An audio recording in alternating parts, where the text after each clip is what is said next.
The festive season is meant to be a time of joy, family, and good cheer. But for many women and children in South Africa, it can be a time of fear, brutality, and even death.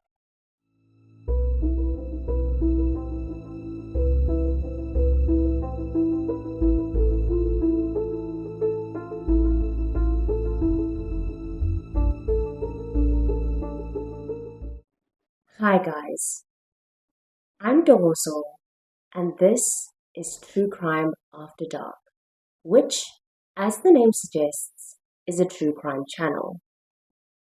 Before we begin, please note that all information that is presented on this channel has been gathered from publicly available sources.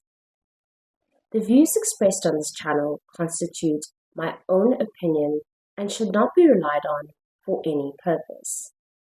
The aim of this video is to inform and to see if there are any lessons we can learn from the cases that we discuss. Now, lower the blinds, lock the doors, and let's find out what happened after dark. Today, we'll be discussing the spike of GBV cases over the not-so-festive season, and in particular, the case of Nontobeko Cele. So, the first thing that we'll be discussing, which may seem a bit unrelated, but will, as I discuss it, come to be related, is Chris Brown. Now, let's get into it. Okay. On the 30th of September 2024, Chris Brown announced that he would be performing in South Africa. So he would be performing on the 14th of December 2024, and this would be at the FNB Stadium in Johannesburg. The FNB Stadium is a venue that has the capacity for 94,000 people, and so the ability to fill this venue is something that is seen as a great accomplishment. So when Chris Brown announced that he would be coming to South Africa, this was an announcement that was met by joy from his fans. People were really, really excited. So much so that his concert actually sold out within 2 hours of the tickets being put out and being put on sale. So this was something that was seen as phenomenal and an amazing accomplishment. Not everybody was happy, however, that Chris Brown would be performing in the country. An organization known as Women for Change launched a petition. This petition was called No Stage for Chris Brown. The petition was for the purpose that Chris Brown be denied a visa to enter the country and thus not be able to perform on the 14th of December 2024. This petition received 50,000 signatures and it was then handed to the Department of Home Affairs, Sports, Arts, and Culture. Now, Women for Change is a non-profit organization. Their aim is to educate and to advocate for women and children. It's also to educate on issues of gender equality, and it's also to educate on issues of human rights as they are contained in the South African Constitution.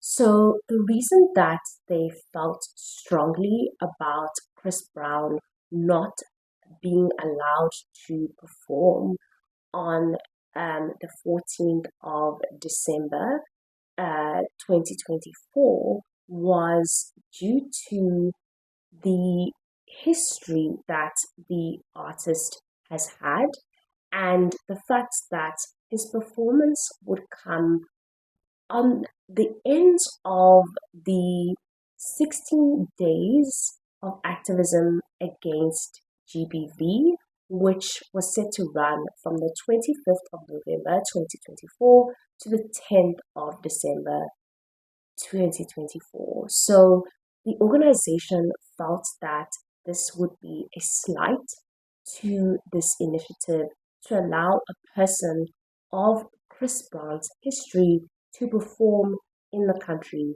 after such an initiative. So, to quote the organization, this is what they said. Chris Brown's history of violence against women, including his 2009 arrest for assaulting Rihanna, stands in stark contrast to the values of this global anti-GBV campaign, especially in a country where femicide is 5 times higher than the worldwide average. Hosting Chris Brown sends a harmful message to survivors of abuse and undermines the progress we're trying to make in addressing GBV in South Africa. Throughout the years, Chris Brown has had a series of legal entanglements, including the singer's guilty plea for assaulting and beating his then-girlfriend Rihanna in 2009, for which he was sentenced to 5 years probation and community service and forced to undergo DV counseling. In the years following, he pleaded guilty to a separate assault and was sued by a woman alleging SA along with a variety of other legal issues. As an aside, I would like to point out that when it comes to Chris Brown, the allegations that are made by Women for Change are not the only issues that is had when it comes to GBV or issues of violence against women. For example, in 2017, his former girlfriend, Karuchi Chan, actually obtained a temporary restraining order against him, and this was on the basis that during their relationship, he had made threats against her life and he had perpetrated violence against her. The efforts by Women for Change sparked rigorous debate on social media and, in particular, on X, formerly known as Twitter, with people coming in defense of Chris Brown and his right to perform in the country, while other people felt that he did not have the right to come and perform in the country. So at this point, I'm going to share the opposing views, but I'm not going to share the names of the people who shared these opinions. And the reason for that is just to avoid the ability to trace these people relatively easy and attack them for their personal opinions. However, if any of these people want to be credited, I am happy to do so in the description box and they are welcome to contact me for that purpose. Okay, so let's get to what the discourse actually was on X. When Women for Change pointed out the artist's history and his legal entanglements, as well as the allegations that had been made against him, one user said the following: "Thousands of tickets were bought by women. Now what?" Another user said, "This dude was 19 years old. It was 16 years ago. He pled guilty, took accountability, was sentenced to years of community service. Justice took its course and was served. Why must he not be allowed to move on with life? Why must he be persecuted for the rest of his life?" Another user said, "Rihanna can feel however she wishes about Chris Brown.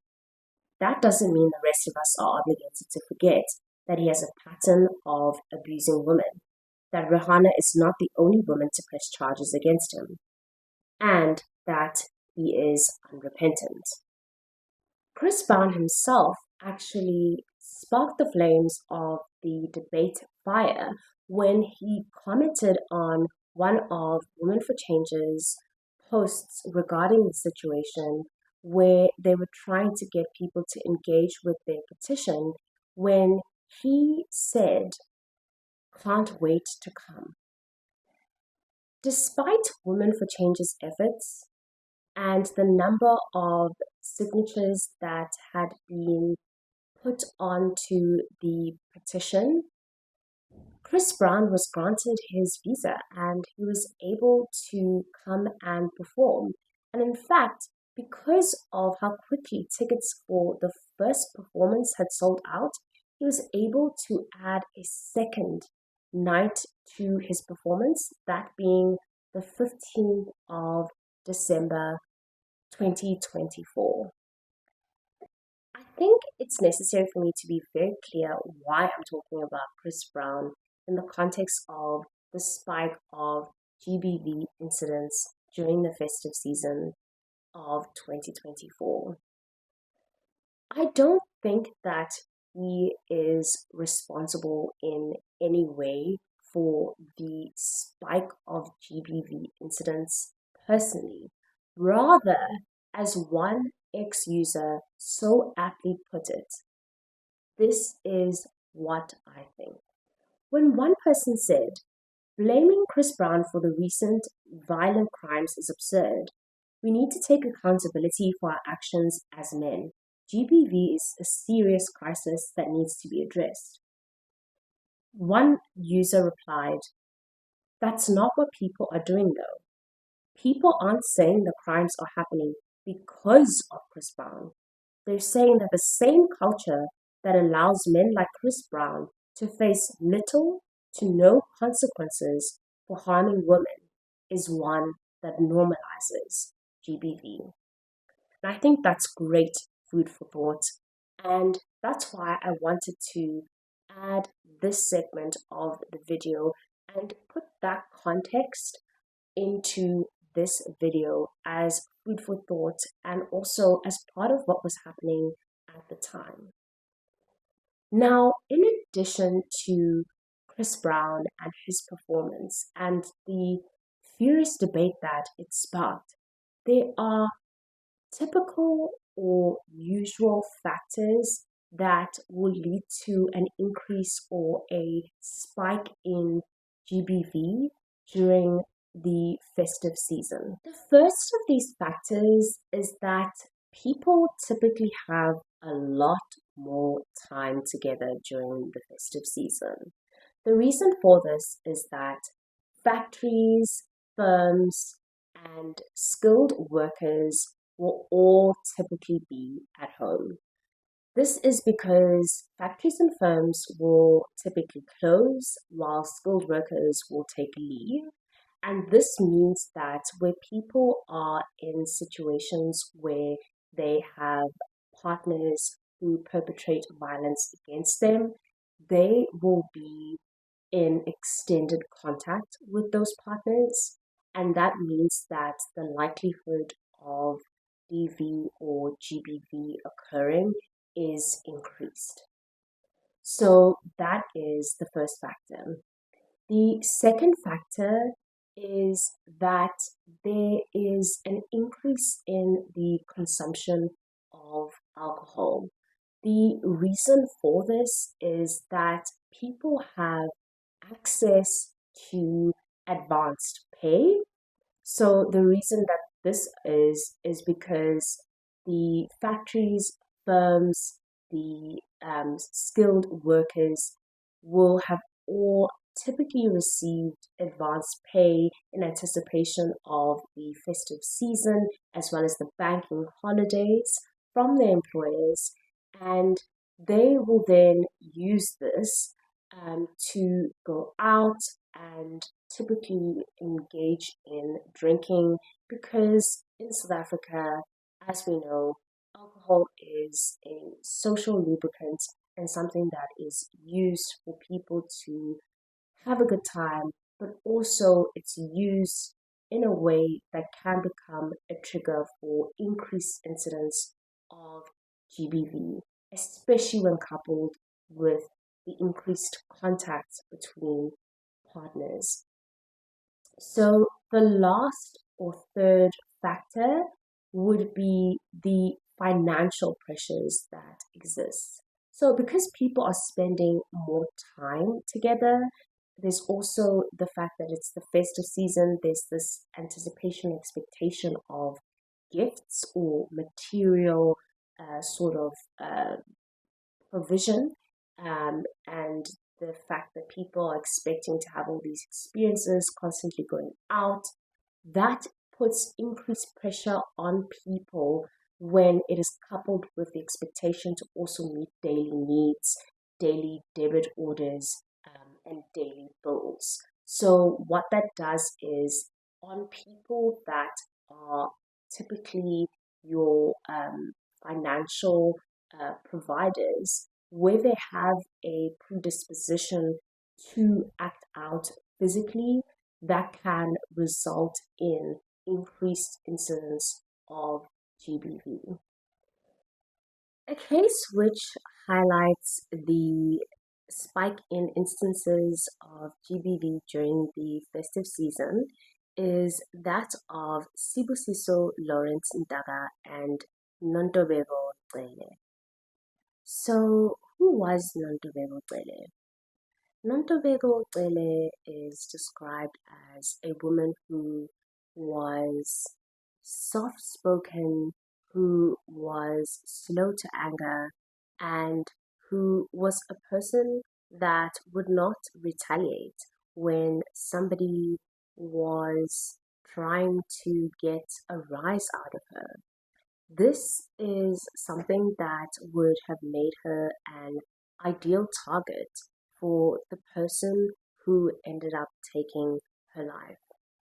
That person was Sibusiso Lawrence Ndaga. He is described by his father as someone who was quiet and a person that was not somebody that shared the problems that he experienced. So, what were the problems that he experienced? It has emerged that the problems he is alleged to have experienced was that he said that the child that was born with a relationship between him and Nontobeko was not biologically his. He nevertheless continued to support this child and treat the child like it was his own biological offspring. This was something that he did not disclose to any of his family members at the time because he wanted them to continue to hold Nontobeko in high regard and to continue to like her. Now, this is something that is critical because the relationship is a relationship that progressed such that the pair had completed all of the steps that were necessary culturally for them to get married. So, the last step that was necessary was for them to get married in order for them to be considered husband and wife. However, at the time of Nontobeko's death, the couple were no longer together. Now, why was this? Well, let's look at the relationship from the perspective of Nontobeko's friends. So what is said by Nontobeko's friend is something that is contrasted to what Sibusiso's father said about the relationship between the pair. So Nontobeko's friend spoke to Newsroom Africa, and this was under the condition that she remain anonymous. This is what she said about the relationship. So she said that the relationship between the couple was one that was marked by Sibusiso being particularly possessive over Nontobeko. He would call her at all times and want to know at all times what she was doing. And these calls would have to be video calls so he could see where she was and so that he could know what she was doing and who she was with. So he was particularly concerned about the relationship that she had with her landlord, and this was purely on the basis that her landlord was young and her landlord was male. Sibusiso's monitoring tendencies were so severe that if he was not able to get Nontobeko on the phone, he would not hesitate to drive the distance from Stanger to Mlazi, where Nontobeko was, to find out why she was not answering her phone. Now, the relationship was also marked by an escalating pattern of violence. And this violence included threats. So, on one occasion, Sbusiso is said to have said to Nontobeko that he had the ability to kill her and to dispose of her body somewhere where nobody would be able to find her. This led to her friend advising her to get out of the relationship, but this did not occur. In fact, the violence continued to escalate, and what occurred next was that there was actually a car accident, and this was an accident that occurred when Sibusiso drove into uh, Nontobeko. Now, it's alleged that this happened not once, but twice. Now, Nontobeko was in the process of making a claim for and receiving a payout from the Road Accident Fund. The Road Accident Fund is a form of insurance scheme for motorists on the road as well as road users, in the sense that where a motorist is involved in an accident with a road user, that road user has the ability to, if they qualify, make a claim from the Road Accident Fund for the damages that they have suffered. So they can claim for their hospital bills as well as the loss of, for example, their earnings, etc. Now, this can result in a claimant being able to have the ability to claim large sums of money, up to millions of rands. So, Nontobeko was in the process of making such a claim when this tragic incident occurred. It's not clear whether the claims were due to the car accidents that involved Sibusiso and Nontobeko, but there is some suggestion of this, and we will discuss that later. So, in 2023, what happened was that the pattern of violence between the couple escalated to the point that Nontobeko felt that it was necessary for her to leave the relationship. What occurred was that Sibusiso held a knife to her and he threatened her life. And it was at this point that she left the relationship. She left the ring that he had given her for the purposes of the engagement, as well as a letter on the bedside table. And it was then that she had left the relationship. Now, the only connecting factor between the two that remained was the child. To me, it's really ironic and really tragic that he was saying that this child is not biologically his, but he still felt that he could use this child as sort of a bargaining chip to still have contact with Nontobeko, because he would say that, they should meet up in order to discuss the child, or in order to buy clothes for the child, or to take care of the needs of the child. And so this is exactly the basis on which they were meeting when unfortunately, Nontobeko lost her life. On the 17th of December 2024, this is exactly what happened. So Sibusiso and Nontobeko arranged to meet in order to purchase clothes for the child. And this is, as I said, the only basis that Sibusiso could get Nontobeko to meet with him, because the couple were broken up and the only thing that ultimately binded them was their child, even though he was claiming that this was a child that was not biologically his. So, what happened was that he picked up Nontobeko, his child, as well as Nontobeko's aunt, and the group then went to Scottsboro to purchase clothes. They also then went to the beach, and they then returned to Nontobeko's home. So when they returned home, the aunt and the child went ahead, and he asked Nontobeko to remain in the car. So when she remained in the car, he said this was on the basis of him needing to talk to her, and this is something that she did. So unfortunately, this would be a mistake, because this would be the last time that she would be seen alive.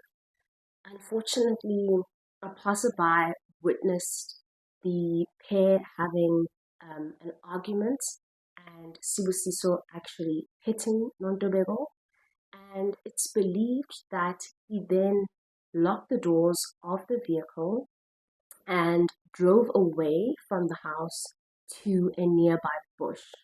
It is there that it's believed that he stabbed her body, and he then recorded a confession, which in the confession he actually shows himself. He also shows Nontobeko's body lying on the passenger seat of his vehicle, and he also then shows an image of her lifeless body. And in his cruelty, he actually publishes this confession to Facebook. So the basis on which he alleged that he had killed her was her apparent mistreatment of him, and all of the abuse or cruelty that he had suffered at her hands. So this is what he said. You'll say I am being ruthless. I've tried and worked hard in my life, trying to satisfy a woman, trying to make her happy, trying to make a woman happy. I've tried really hard. I've lost a lot of things and a lot of money, lots of everything. She gave birth to a child who is not mine, and I've taken care of her. She got tired of me and rejected me as she was about to get RAF, Road Accident Fund payout, that I helped with. She broke up with me. Nontobeko's body was located on the 18th of December 2024 by police, and a broken knife was also found lying next to her remains. Sibusiso could not be found, and so a manhunt was launched. Soon, police found his lifeless body hanging from a tree near the scene of his abandoned vehicle. So, once this occurred, it was clear that there would not be any prosecution or formal justice for the family, as the alleged perpetrator of this offense had taken their own life, and that is how they'd seen fit to end the story of not only their own lives, but that of Nontobeko Cele's life. The office of the Premier of KZN condemned this incident of GBV in the strongest terms and has said the following: violence against women is an attack on our humanity and the values we uphold as a society. As a province, we will not tolerate such actions, and we must work together to ensure women and children feel safe and protected. The last thing I have to say is if you or anyone you know needs help, I have left some organizations that you can reach out to in the description box. That's it for today's video. If you took something from it, please give this video a like, comment if you feel that you have anything to add to the discourse around this topic, and subscribe if you're new. Stay safe, and I'll see you next time after dark.